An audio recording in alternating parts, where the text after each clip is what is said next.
I've been wearing the Apple Watch Ultra for the better part of a year, and without doubt, it's the best Apple Watch that you can buy.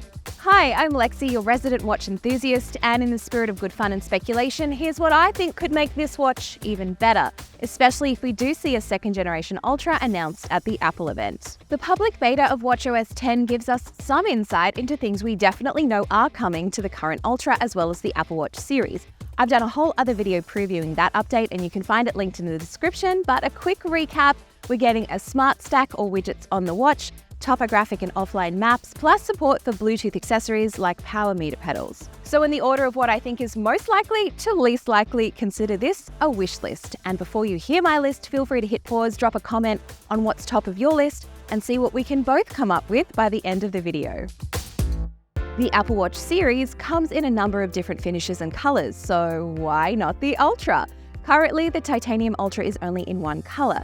Now, we did see some rumors pop up about a darker titanium finish, which I think would pair really nicely with the Midnight Ocean Band that Apple currently sells, and it would appeal to more people who want to wear the Ultra as an everyday watch rather than just a sports and outdoors one. Speaking of appeal, I think this one is less likely to happen anytime soon, but I would really love to see two different case sizes on the Ultra.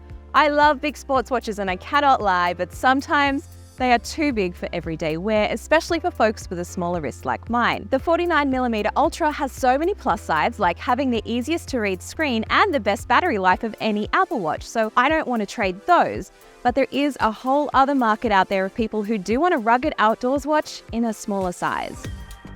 While we're talking about screens, if you use anything other than a watch face with a black background, you can really see the bezel. To really capitalize on the case size, I'd love to see a more edge-to-edge display that goes right up to the edge of the case.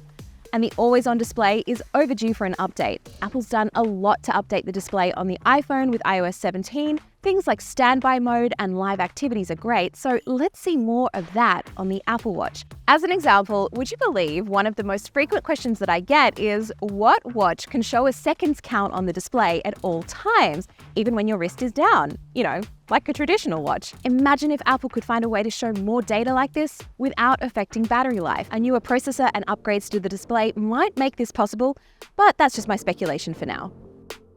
The Apple Watch tracks a stack of health and fitness stats. We're talking VO2 max, sleep quality, blood oxygen levels, heart rate variability. Oh, and I forgot to mention all of your activities. I would love to see the watch interpret all of those metrics by giving us recovery metrics like some other sports and endurance watches do. I'm thinking maybe an extra ring in the activity app that shows if you're ready to tackle a workout that day based on your previous day's metrics and sleep quality, or some sort of guidance to tell you if your sleep will impact training readiness. Maybe even throw in some customized suggestions for workouts you might want to try from Fitness Plus. We know it can be done because similar features already exist on other sports watches. Garmin has the body battery, Polar shows metrics like cardio and muscle load after a workout, and Fitbit's daily readiness score surfaces some workouts you might want to try depending on your score.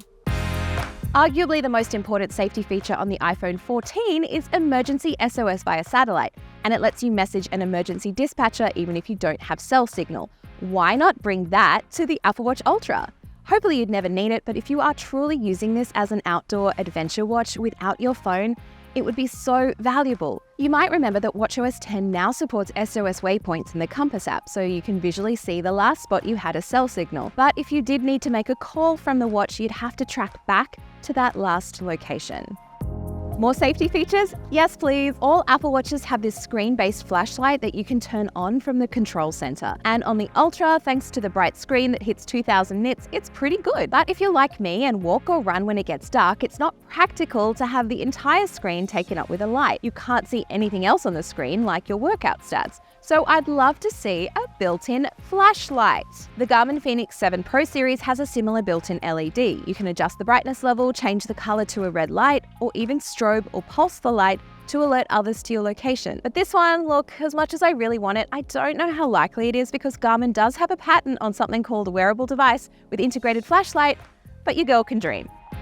Maybe we'll see some of these on the Ultra 2, or Apple will pull out all the stops for a third generation Ultra, maybe at the same time we see the Series 10. If you've made it this far in the video, I hope you've got your list ready, so let me know in the comments what you want to see, and I will catch you next time. See ya!